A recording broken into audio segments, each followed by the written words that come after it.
Aristotle's question about human purpose is old enough and central enough that five serious thinkers can each take a real run at it without anything being simply dismissed out of hand as being wrong or incorrect by their supporters or their detractors alike.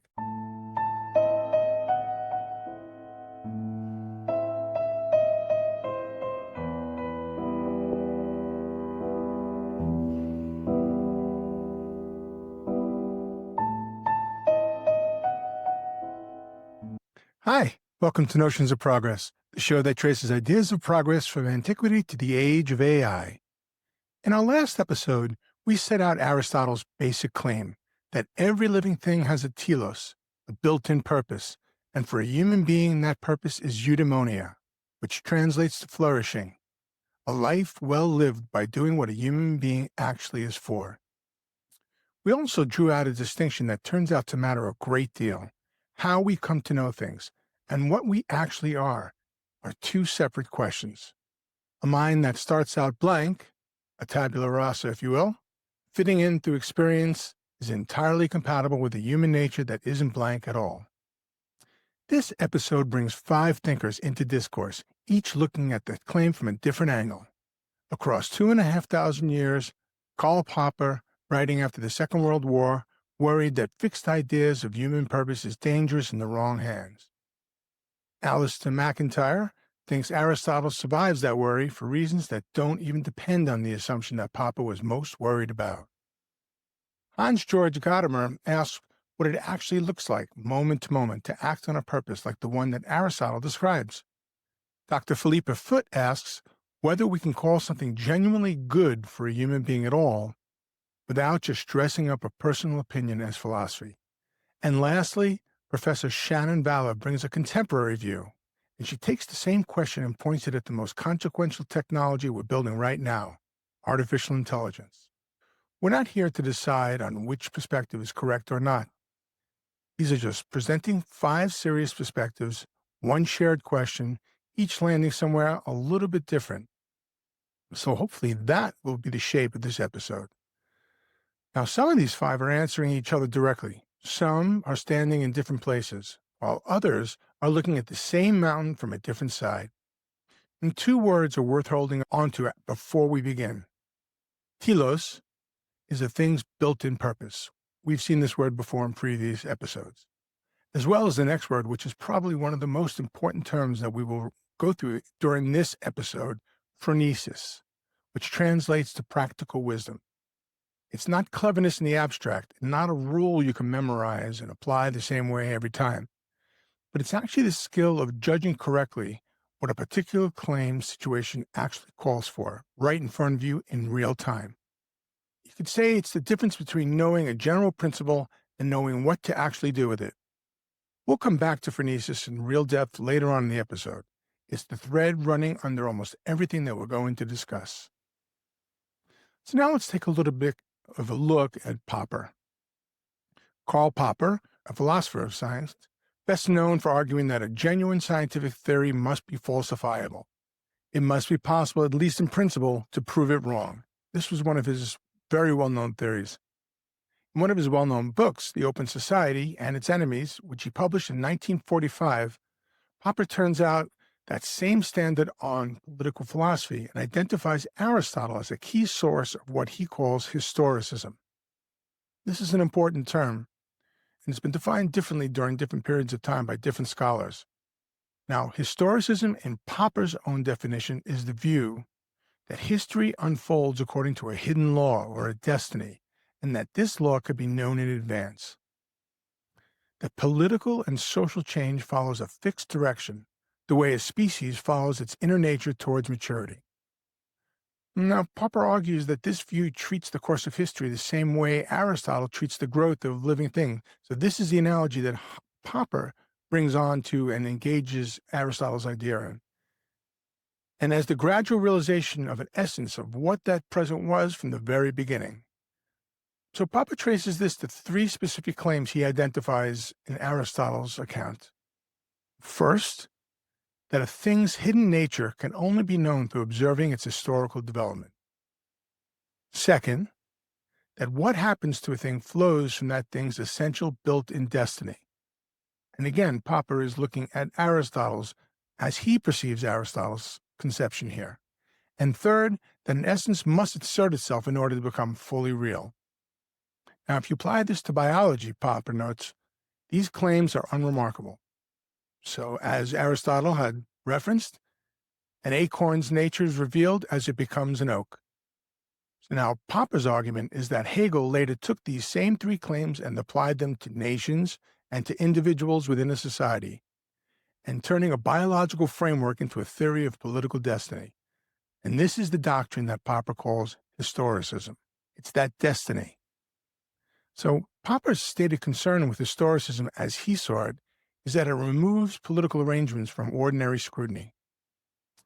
And if a society's course is dictated by a destiny that is already fixed, then the existing authorities during that time can present themselves as the fulfillment of that destiny rather than a set of choices open to challenge or revision, which would occur in a democracy as he saw it. So Popper's explicit that his critique targets Hegel's use of these ideas and the political theory Hegel built for them, not Aristotle's biology considered on its own terms. Now, whether Aristotle's own claims about telos already contain what Hegel later develops, or whether that connection belongs to Hegel alone, is the question that the rest of this episode works through from several different directions and other perspectives.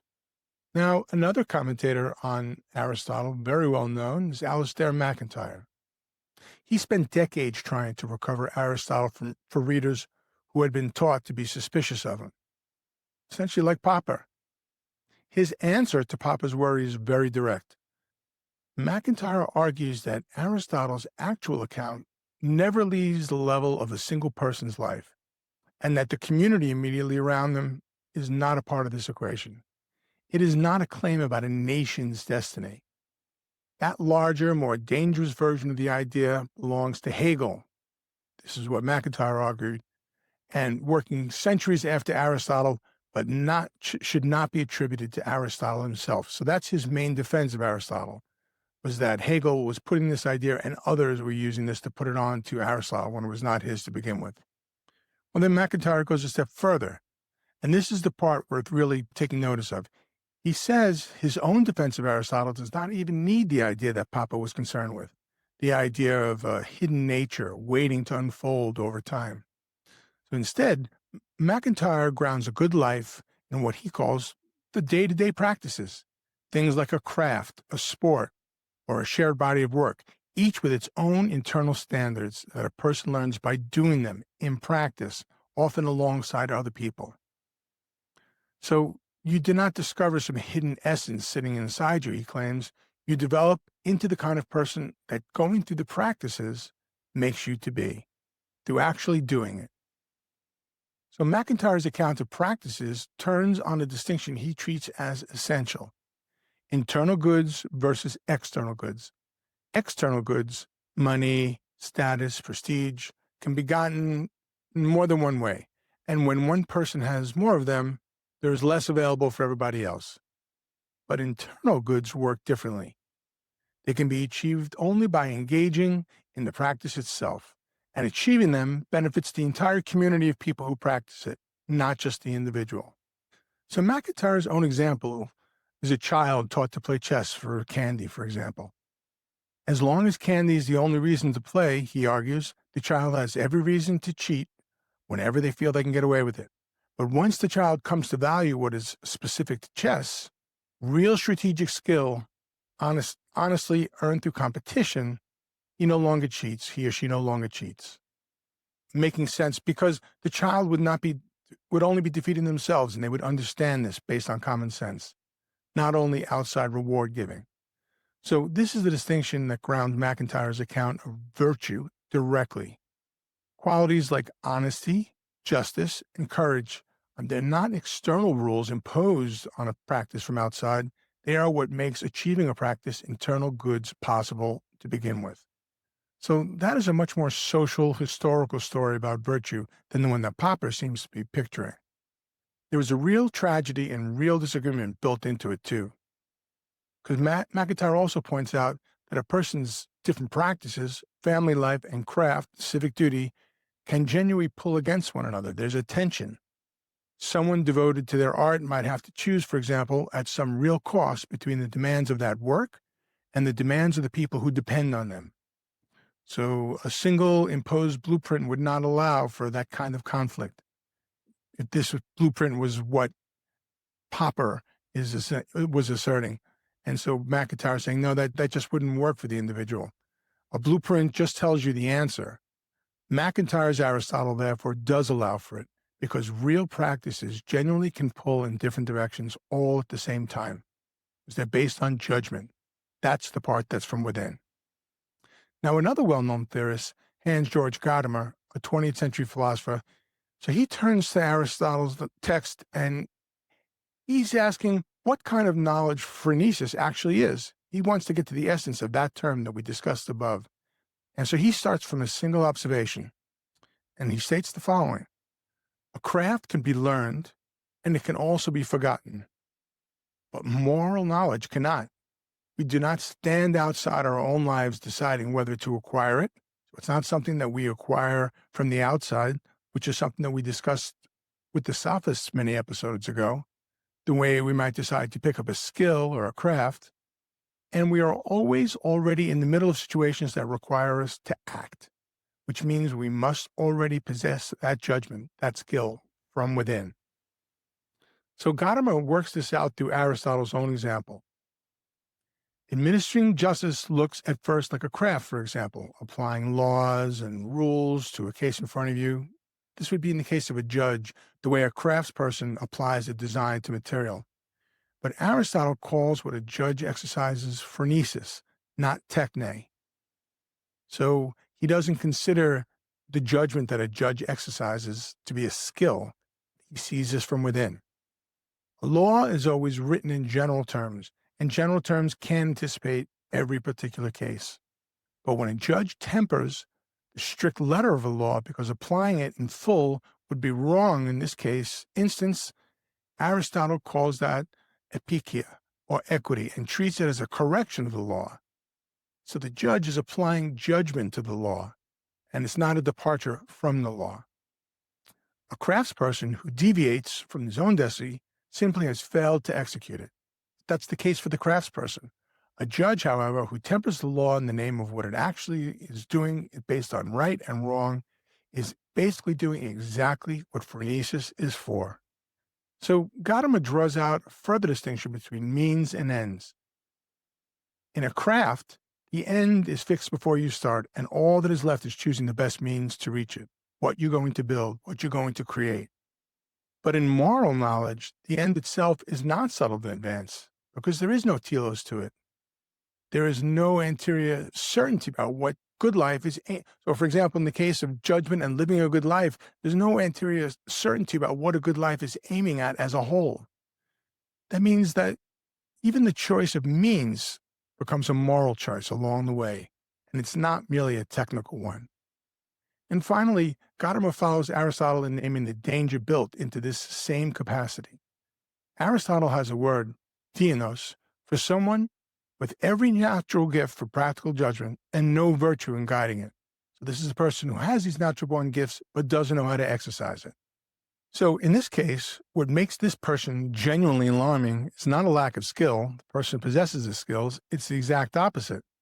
So as Gadamer puts it, following Aristotle, there is nothing so terrible or such a waste, so uncanny, so appalling as the exercise of brilliant talents for evil. So this is a question of possessing these great skills but not putting them to a good end. And this is what he sees as being a complete contradiction to Aristotle's position. So put this together, this is Gadamer's answer to Popper. He says a technique could be taught, handed down, it's a skill, and applied the same way in every case. And that uniformity is exactly what makes it usable as a blueprint. So that's the blueprint that Gadamer is referring to, and that's what he thinks that Aristotle is referring to, but not in the way that Popper is applying it to an entire society. So phronesis, however, cannot work that way, and this is the distinction he makes. It only exists within a live situation, because it's exercised by a particular person facing something that will never repeat exactly the same again. And so his basic conclusion was that if Aristotle's Telos operated through fixed rules, this blueprint, then Popper's fear would be justified. But Gadamer believed, and he wrote, that this is not what Aristotle's text actually said. Another important perspective is by Dr. Philippa Foot, and she spent a very long career defending some very strange but some very interesting ideas. Philippa Foot spent much of her career defending a very old-fashioned sounding idea that some things are simply factually good or bad for a living creature, simple as that, whether we personally approve of them or not. And philosophers have long worried that you cannot get a should out of an is. And so this is basically looking at the situation of an objective good. They're pushing back on this. And they're saying that simply describing facts about the world can never by itself tell you what is good or bad, that it's a subjective thing. Foot, however, spent much of her career arguing that this worry does not actually apply to living things. And she raises the example of a wolf. She says, if a wolf has damaged legs and it can't keep up with the pack, then we would call that wolf defective. Not because we dislike the wolf, but because we are tracking a plain fact about the wolf and what that wolf needs to survive. So Dr. Foot's argument is that this kind of judgment is not us protecting an opinion onto the wolf from the outside. It's just a factual claim about a living thing, an objective claim, and it's grounded in what that particular kind of creature actually is. The blueprint of the wolf, if you will. So then Dr. Foot extends this same logic to human beings. Claims about, what makes a human life go well, so she argues, are the same kind of claim. They're just facts. They're grounded in what a human being actually is. And not just one person's preference dressed up as a philosophy. So she's basically making the argument that there's an objective goodness in human beings. This blueprint that she is ascribing to Aristotle's ideas here are about a blueprint towards some kind of a good. So that gives Aristotle's whole argument something solid to stand on without needing to appeal to religion or any grand theory about the universe. And on her account, there is simply a fact of the matter about what it means for a human life to flourish.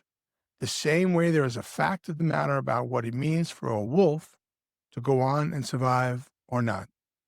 So just consider what this means for something like the idea of honesty or courage.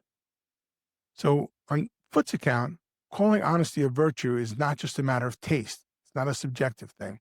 The way preferring one style of music to another is a matter of taste. That would be something subjective.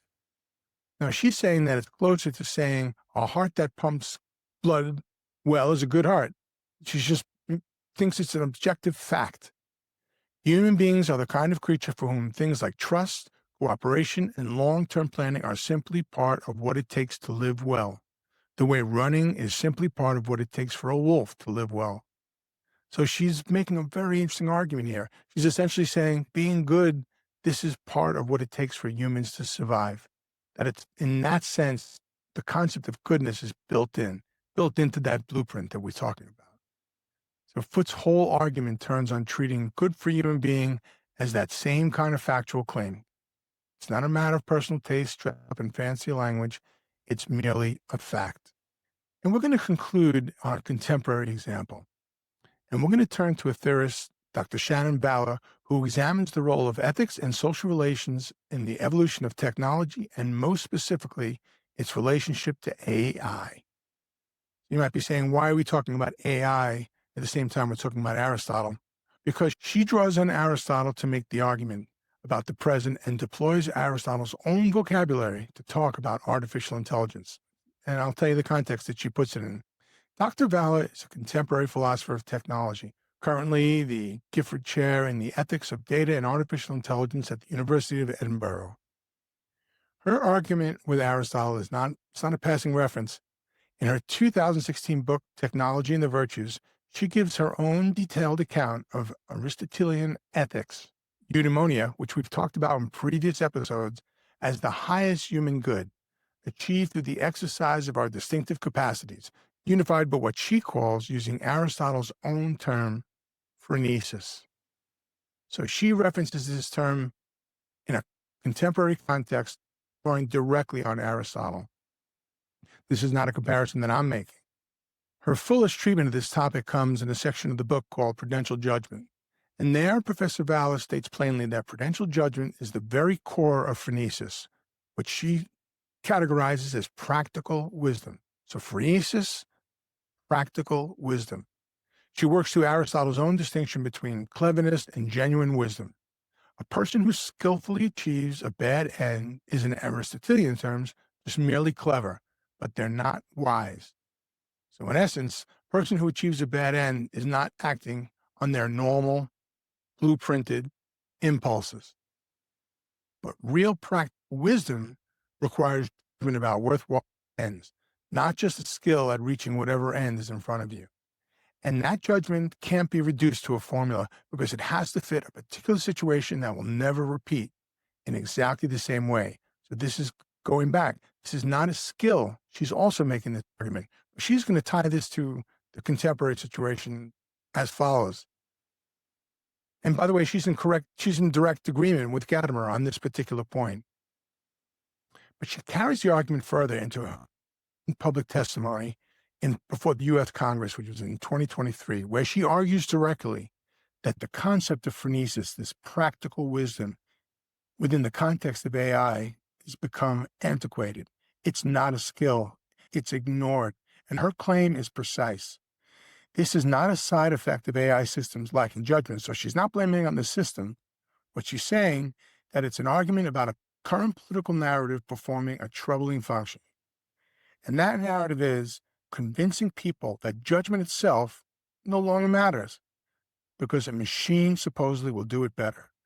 Let me just take a break here for 1 second here. So this is the absolute essence. She's not blaming it on the technology. She claims, by her own words, she's not anti-technology. But what she's saying is that the people who are promoting the technology are saying that your judgment is not necessary. That judgment that she's drawing upon from Aristotle, this phronesis, this practical wisdom, she is making the claim that the people pushing AI are not valuing that. As a matter of fact, they're going a step further and saying that the computers and AI will do it better.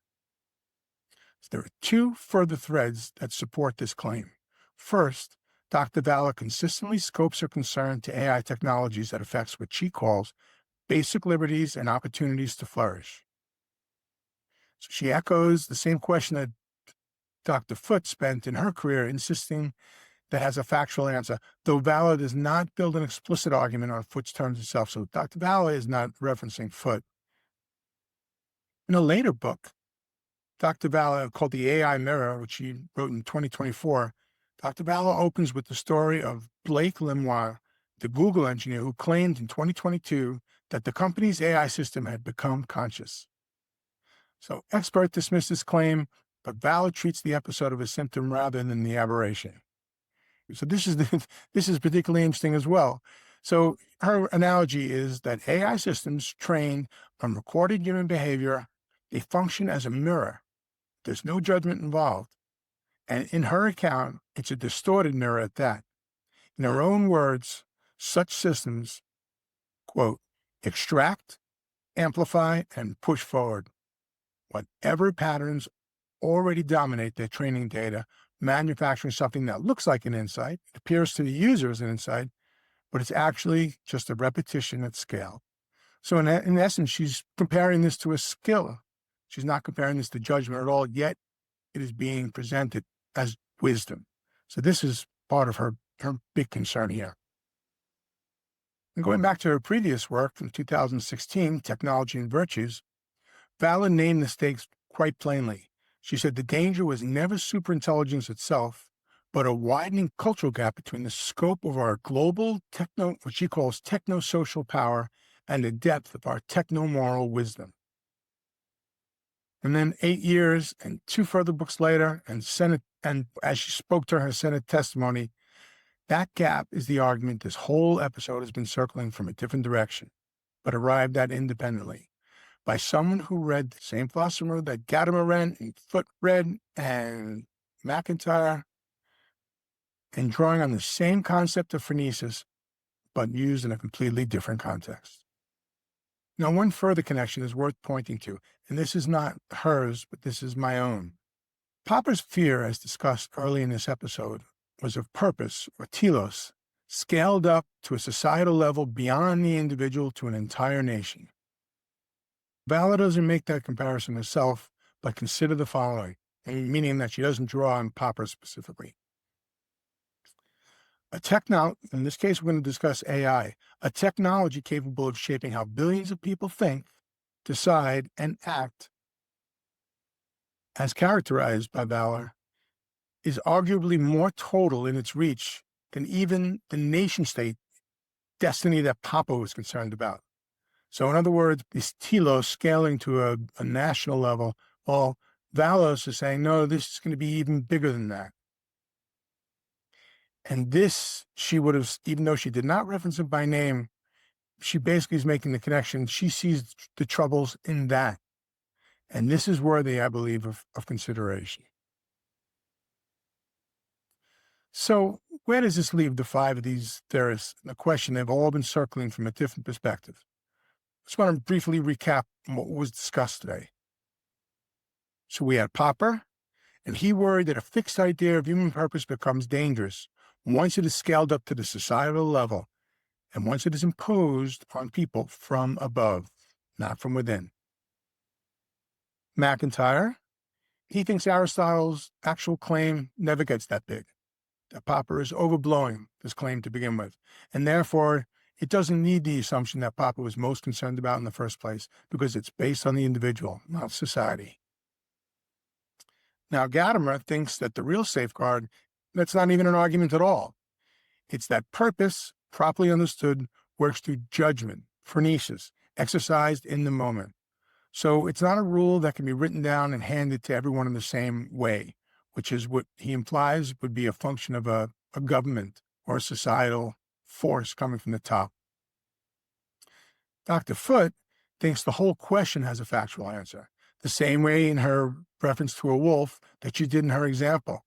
So she doesn't see this even as a question because she sees this good as something that is just based on what people are, what's in that blueprint.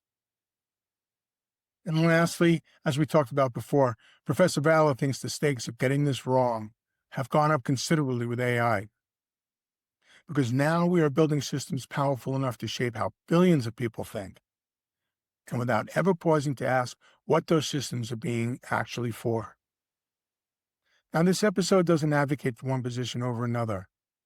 I can only offer the perspectives of five serious thinkers looking at the same question at the same source, but from five different perspectives, and all landing in different spots. That's not a failure of the argument. That is genuinely what I believe takes an open question, looks at it, and takes it seriously. It is also worth mentioning why this particular shape fits in this particular episode about Aristotle. Aristotle's question about human purpose is old enough and central enough that five serious thinkers can each take a real run at it without everything being simply dismissed out of hand as being wrong or incorrect by their supporters or their detractors alike. If nothing else, this speaks to the enduring and conflicting understanding of the Aristotelian concept over 2,000 years later, and applies to the people that followed him following his work. Now, one thread stays open as we close out and we come to the end of this episode, and this is something we're going to address in subsequent episodes. And this is an important coda to the end of our discussion about Aristotle, I believe, because much of what Aristotle argues about a good human life assumes, in his time, a stable community by which to grow up inside of. This is something that he called the polis. But that assumption by many historical accounts held for Aristotle's own world, it didn't necessarily hold very long after he was gone. So when Alexander's conquest, for example, broke apart the Greek city-states, the polis, Aristotle's picture of the good life lost the stable ground that it had been standing on. So thinkers who came directly after him, and we're going to discuss them in later episodes, the Stoics and the Epicureans, for example, they were responding to the collapse. So they weren't responding necessarily to Aristotle. They were corresponding to the lack of this city-state Polish existence, and that's where I'm going to take this series next. The sources for this two-part are the Nicomachean Ethics, MacIntyre's Own Virtue, Philippa Foot's Natural Goodness, and Popper's Own Society, and Shannon Vallor's The AI Mirror. They're all in the show notes. Thanks for listening, and looking forward to chatting with you soon. If you enjoyed this episode, you can find Notions of Progress on YouTube, Apple Podcasts, and Spotify. And all the sources, reading recommendations, and further context for every episode are in the show notes. If you are enjoying this series, liking the episode on YouTube and signing up for the newsletter at notionsofprogress.com really helps more people find these ideas. For those who want to go even deeper, the Curator's Flame blog and Substack newsletter accompany each episode with the questions the scholarship leaves open. I'm Marshall, tracing ideas of progress from antiquity to the age of AI and leaving the debates open for you to consider. Until next time.